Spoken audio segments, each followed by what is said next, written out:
حضرت ابو ہریرہ رضی اللہ تعالی عنہ جلیل القدر صحابی نبی رحمت صلی اللہ علیہ وآلہ وسلم کے، اور یہ ان اولین صحابہ میں سے ہیں کہ جنہوں نے پورا قرآن رسول اللہ علیہ السلام سے خود سیکھا ہے، معیت اختیار کی، تلمیذ رشید ہیں، شاگرد رشید ہے میرے مصطفیٰ کے، اور کبار صحابہ کرام کے اندر آپ کا شمار ہوتا ہے۔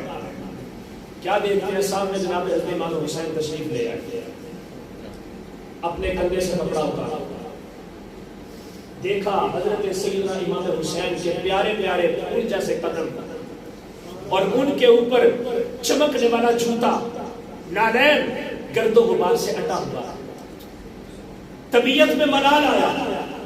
حسین کی تو یہ شان نہیں ہے کہ جہان کی گرد و غبار ان کے اوپر پڑے، جو صحابہ حضرت امام حسین کے قدموں کے اوپر اور قدموں سے مس ہونے والی نالین کے اوپر اس جہان کے گندے گرد و غبار کو برداشت نہیں کر سکتے، وہ تجھ جیسے کتوں کو کیسے ان کے سامنے نعرہ تکبیر،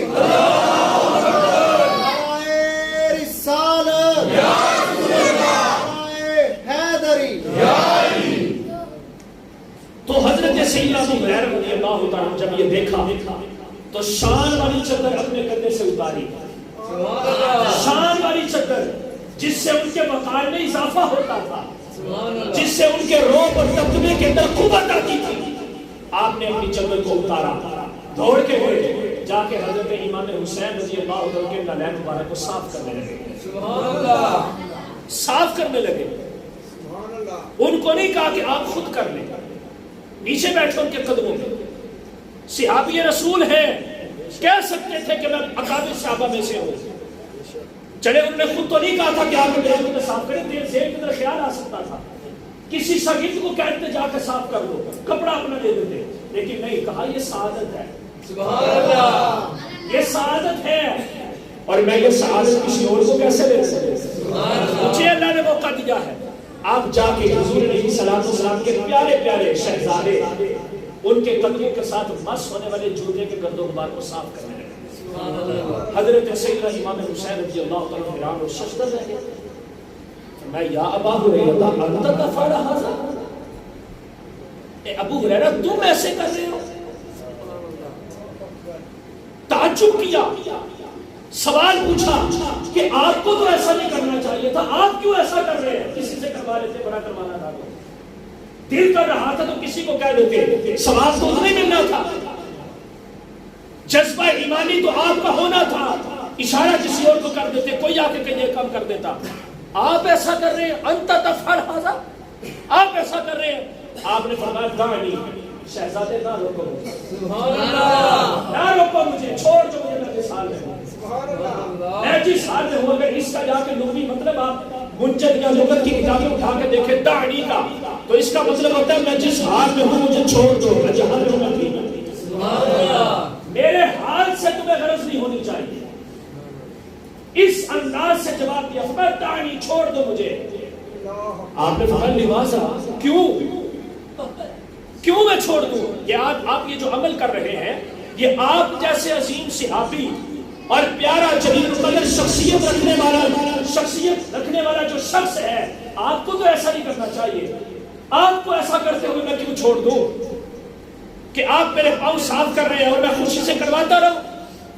اور سنیں، آپ کی جو ولادت ہے حضرت ابو ہریرہ رضی اللہ تعالیٰ عنہ کی، غالباً 629 عیسوی ہے یا 624 عیسوی، ہجرت اور نبوت سے کئی سال پہلے آپ کی پیدائش ہوتی ہے، اور حضرت امام حسین رضی اللہ تعالیٰ عنہ نبوت کے چوتھے سال، بلکہ ہجرت کے چوتھے سال پیدا ہو رہے ہیں، ہجرت کے چوتھے سال پیدا ہو رہے ہیں، کتنا عمر کا ڈسٹنس اور فاصلہ ہے، لیکن حضرت ابو ہریرہ کی سفید داڑھی ہے، سفید زلفیں ہیں، اور سامنے جو شہزادہ ہو سکتا ہے کہ ان کی ابھی مونچھ بھی نہ آئی ہو، اتنی چھوٹی عمر کے اندر اتنا بڑا صحابی اپنی اظہار کر رہا ہے۔ آپ نے فرمایا داڑھی چھوڑ دو مجھے، پوچھا لماذا، کیوں؟ آپ نے فرمایا سنو پھر کیوں، فرمایا ما یعلم الناس منک ما اعلم به، آپ نے فرمایا تمہارا جو مقام میں جانتا ہوں اگر وہ مقام لوگوں کو پتا چل جائے تو زمین کے اوپر تمہیں کوئی چلنے نہ دے، سارے تمہارے کندھوں پر اٹھا دے۔ جو تمہاری شخصیت اور وقار کو میں نے سمجھا ہے اور اپنے نبی تمہارے نانا جان سے میں نے سنا ہے، جو شان، جو عظمت، جو شوکت، جو وقار اور جو مقام اور مرتبہ میں نے تمہارا دیکھا ہے، اگر میں لوگوں کو بتا دوں یا لوگوں کو پتا چل جائے کہ میرے دل میں تمہاری کتنی عزت ہے تو میں تو صرف اپنی جوتا صاف کر رہا ہوں، تمہیں کوئی زمین پر چلنے ہی نہ دے، سارے تمہیں اپنے کندھوں پہ اٹھا کے رکھے۔ وہ اتنی محبت کرنے والے صحابی ہوں اور تم یہ بات کہہ دو کہ حضور کے وصال کے بعد سارے کافر ہو گئے؟ نہیں، صحابہ اکرام علیہم رضوان نے ہمیں بتایا کہ اہل بیت سے پیار کیسے کرنا ہے اور خود کر کے دکھایا، صرف تقریریں نہیں کی، عمل کر کے دکھایا۔ سنے ایک اور روایت، حضرت سیدنا فاروق اعظم رضی اللہ عنہ امیر المومنین ہے، 23 لاکھ سے لے کر 35 لاکھ لوگ امیر کا حاکم، مدینہ الرسول کے اندر اپنے دار الخلافہ میں تشریف فرما ہے، مسجد نبوی کے اندر، اور میٹنگ چل رہی ہے امیر شام کے ساتھ جناب سیدنا معاویہ خالد المومنین کاتب وحی آقا کریم علیہ السلام کے برادر نسبتی، حضرت سیدنا معاویہ رضی اللہ عنہ کے ساتھ کچھ گفت و شنید اور میٹنگ چل رہی ہے۔ سند اس میں بات آگئی، میں نے کہا چلو سناتا جاؤں کہ ہمیں کیسے صحابہ نے اہل بیت کی محبت سکھائی۔ تو حضرت سیدنا امام علی مقام امام حسین کو کوئی کام تھا تو وہ آپ کے دربار میں تشریف لے گئے۔ جب آئے تو ابھی مسجد سے باہر تھے تو دیکھا کہ آپ کے دروازے کے اوپر عبداللہ ابن عمر بھی کھڑے جو فاروق اعظم کے حقیقی بیٹے ہیں، وہ بھی کھڑے انتظار کر رہے ہیں۔ آپ نے کہا چلو میں بھی انتظار کر لیتا ہوں، جب ان کا اپنا بیٹا انتظار کر رہا ہے تو میں تو ان کا اپنا خون نہیں ہوں۔ یہ ایک عاجزی کا انداز تھا ان کا، تو میں تو ان کا اپنا خون نہیں، لہٰذا میں انتظار کر لیتا ہوں۔ اب انتظار لمبا ہو گیا، دروازے میں دستک نہیں دی، وہ بھی جانتے تھے کہ صحابہ کا مقام کیا ہے۔ اگر صحابہ سمجھتے تھے نا کہ اہل بیت کی شان کیا ہے تو اہل بیت کرام کے تمام تر افراد کو پتا تھا کہ عمر فاروق کی عظمت اور شان کیا ہے، اور عمر جس کے آداب شہ کا سفر اس خدا دوست حضرت پہ لاکھ سلام، تو پتا تھا عمر موجود ہے۔ الشیطان یفر من سن عمر، اور فرمایا الحق یجری علی لسان عمر، شیطان تو عمر کے سائے سے بھی بھاگتا ہے اور حق ہمیشہ عمر کی زبان پہ جاری ہوتا ہے۔ عمر کی زبان سے کبھی جھوٹ نکلا، لو کان بعد نبی لکان عمر، اگر میرے بعد کو نبی ہوتا تو وہ فاروق اعظم ہوتے۔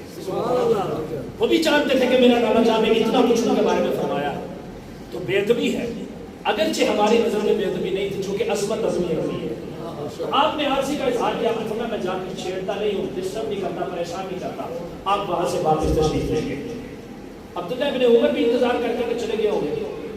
کچھ دنوں کے بعد حضرت سیدنا فاروق اعظم رستے میں جا رہے ہیں تو سامنے سے شہزادہ کونین حضرت سیدنا امام حسین رضی اللہ تعالیٰ کا چمکتا ہوا خوبصورت چہرہ سامنے ہے۔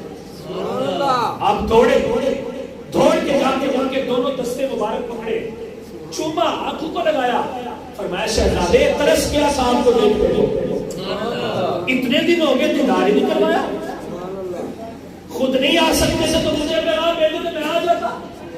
ان کو بھی پتہ تھا مصروف ہوتے ہیں، 35 لاکھ مربع میل کا حاکم ہے، کس کس کام کی طرف توجہ ہوگی۔ جس وقت حضرت صدیق اکبر رضی اللہ عنہ نے انتقال کیا نا تو حضرت فاروق اعظم کو ان کے اندر کھاتے کے معاملات کا پتہ چلا تو آپ نے کہا جاؤ اگر صدیق تم نے تو میرا کام چھوڑا ہی نہیں، میں کیسے لوگوں کے اتنے حقوق ادا کروں گا۔ اتنی مصروفیت رکھنے والے میرا مومنین، آپ نے کہا اگر آپ نہیں آ سکتے تو مجھے بتا دیتے، میں خود حاضر ہو جاتا۔ اب آپ نے واقعہ سنا دیا اور فرمایا کہ میں آیا تھا ایسے ایسے، میں نے انتظار کیا لیکن ملاقات نہیں ہو سکی۔ آپ نے فرمایا یہ تو میرے لیے باعث ندامت ہے کہ وہ چہرہ کہ جس کو دیکھنے سے میرے آقا کو خوشی ملتی ہے، اس چہرے کے اندر رہنے والی آنکھوں نے میرا انتظار کیا۔ آپ دروازے پہ دستک دیتے، پیغام بھجواتے، میں امیر معاویہ سے ہونے والی میٹنگ کو مؤخر کر دیتا، آپ کی خدمت میں پہلے میں حاضری دیتا اور سلام پیش کرتا۔ کہا کہ نہیں میں نے مناسب نہ سمجھا، میں نے کہا کوئی ضروری کام ہوگا، میں نے کہا چلو بعد میں ملاقات ہو جائے گی۔ آپ نے فرمایا نہیں، آپ کو ایسا نہیں کرنا چاہیے تھا۔